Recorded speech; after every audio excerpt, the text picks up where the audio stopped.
భారతీయ జనతా పార్టీలోకి తెలుగుదేశం తరపున గిఫ్ట్‌గా ఇవ్వబడ్డటువంటి నలుగురు ఎంపీలు. సాధారణంగా ఎవరైనా తిరుగుబాటు చేస్తే ఆ పార్టీని తీవ్ర స్థాయిలో దుమ్మెత్తిపోస్తారు. దానికి సాక్ష్యం ఇప్పుడు కోటంరెడ్డో, శ్రీదేవో, మేకపాటో లేకపోతే గనక ఆనమ్మో వైఎస్ఆర్‌సీపీ మీద విరుచుకుపడేది చూస్తున్నాం గదా! ఆ స్థాయిలో ఉంటుంది. అలా కాకుండా తెలుగుదేశం నుండి బీజేపీలోకెళ్ళి చంద్రబాబును ఒక్క మాట కూడా మాట్లాడకుండా వైసీపీ మీద విరుచుకుపడుతూ సాగించినటువంటి వాళ్ళు నలుగురు రాజ్యసభ సభ్యులు. టీజీ వెంకటేష్ కావచ్చు, గరికపాటి కావచ్చు, సుజనా చౌదరి కావచ్చు, సీఎం రమేష్ కావచ్చు. కాకపోతే టీజీ వెంకటేష్ పెద్దగా ఎక్కువగా రియాక్ట్ కాలేదు. తను హుందాగా తన పని తను చేసుకుని పోయారు. గరికపాటి కూడా ఇక్కడ ఇన్వాల్వ్ కాలేదు, ఆయన తెలంగాణ కాబట్టి. ఎస్పెషల్లీ ఇక్కడ మిగతా ఇద్దరు సుజనా చౌదరి, సీఎం రమేష్ పేరుకి బీజేపీలో ఉన్నారు కానీ ఏ రోజున కూడా బీజేపీ కోసం పనిచేసింది లేదు.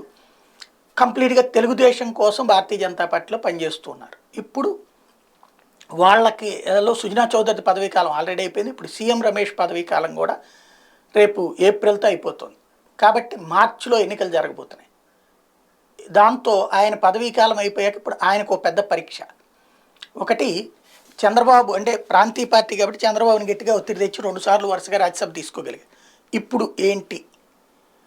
ఒకటి, మళ్ళీ తెలుగుదేశం పార్టీలోకి చేరి తెలుగుదేశం పార్టీ తరపున టికెట్ తీసుకుని 23 మంది ఎమ్మెల్యేలు ఆల్రెడీ టీడీపీకి ఉన్నారు కాబట్టి వాళ్ళతో పాటుగా వైఎస్ఆర్ కాంగ్రెస్ పార్టీలో ఎవరైతే అసంతృప్తులు ఉన్నారో వాళ్ళందరినీ తీసుకొచ్చుకుని వాళ్ళందరితో కూడా ఓట్లు వేయించుకుని కనీసం ఇంకొక 40 ఓట్లు సాధించి ఇక్కడ తను రాజ్యసభ సభ్యుడిగా మళ్ళీ ఎన్నిక కావడం. అది జరగాలంటే భారతీయ జనతా పార్టీ కూడా సహకరించాలి.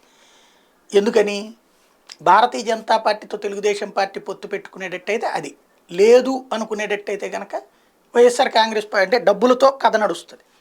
ఇప్పుడు ఆయన భారతీయ జనతా పార్టీలోనే ఏమన్నా ఇస్తుందా రాజ్యసభ సభ్యత్వం బీజేపీ ఆయనకి అంటే? ఆంధ్ర నుంచి ఏం లేదు, ఉత్తరాది నుంచి ఈయనకి ఇచ్చేటటువంటి ఉద్దేశం ఏమీ కనిపించట్లేదు. కాబట్టి తెలుగుదేశం ఒకవేళ అది సాధ్యం కాకపోతే తెలుగుదేశం పార్టీ నుంచి ఆ పదవి ద్వారా వచ్చి ఇప్పుడు లాస్ట్ వికెట్ అయిపోతుంది రాజ్యసభలో. తెలుగుదేశం పార్టీ తరపున బీజేపీలోకి వచ్చినటువంటి చిట్ట చివరి పదవీ కాలం ముగిసినట్టు అవుతుంది. ఏం జరుగుతుందో చూడాలి.